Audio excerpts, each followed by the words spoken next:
आज 1 जून 2025 को दिल्ली के दक्षिण पूर्वी इलाके जंगपुरा स्थित मद्रासी कैंप में एक बड़े पैमाने पर बुलडोज़र कार्रवाई की गई।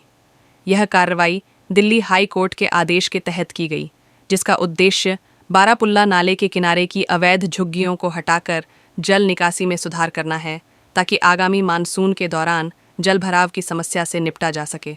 कार्रवाई का विवरण। कुल प्रभावित झुग्गियाँ करीब 370 झुग्गियाँ ध्वस्त की गईं। पुनर्वास की स्थिति। इनमें से केवल 215 परिवारों को पुनर्वास के लिए उत्तरी दिल्ली के नरेला में स्थित सरकारी फ्लैट आवंटित किए गए हैं।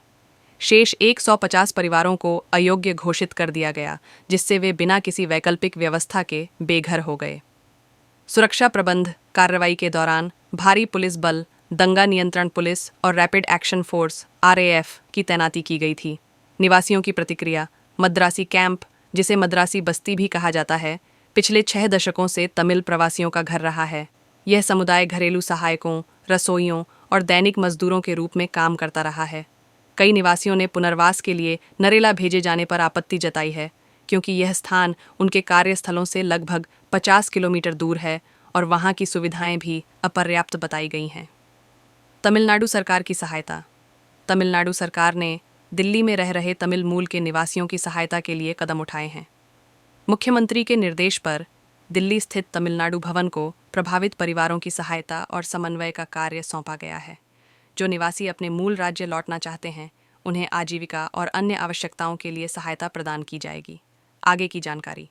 यदि आप इस कार्रवाई से प्रभावित हैं या अधिक जानकारी चाहते हैं, तो दिल्ली शहरी आश्रय सुधार बोर्ड (DUSIB) या दिल्ली विकास प्राधिकरण (DDA) से संपर्क करें। इसके अलावा तमिलनाडु भवन दिल्ली से भी सहायता प्राप्त की जा सकती है। मद्रासी कैंप दिल्ली के जंगपुरा क्षेत्र में स्थित एक झुग्गी बस्ती है, जहां निवासी पिछले 50 से 60 वर्षों से रह रहे हैं। यह बस्ती दिल्ली शहरी आश्रय सुधार बोर्ड (DUSIB) द्वारा अधिसूचित JDJ क्लस्टर के रूप में पंजीकृत है, जिसका अर्थ है कि यहाँ के निवासियों को पुनर्वास का अधिकार प्राप्त है। इस क्षेत्र में रहने वाले अधिकांश लोग तमिलनाडु से आए प्रवासी हैं, जो घरेलू सहायकों, रसोइयों और दैनिक मजदूरों के रूप में काम करते हैं। कई परिवारों के पास 1990 के दशक से जारी किए गए मतदाता पहचान पत्र और 2008 से बिजली मीटर जैसे दस्तावेज हैं, जो उनके लंबे समय से यहाँ निवास करने का प्रमाण देते हैं। हाल ही में सार्वजनिक निर्माण विभाग (PWD) द्वारा इस बस्ती को खाली करने के लिए नोटिस जारी किया गया था, जिससे निवासियों में चिंता और असंतोष उत्पन्न हुआ। हालांकि दिल्ली उच्च न्यायालय ने इस मामले में हस्तक्षेप करते हुए अधिकारियों को निर्देश दिया कि जब तक निवासियों को वैकल्पिक पुनर्वास स्थल प्रदान नहीं किया जाता, तब तक कोई कार्रवाई न की जाए।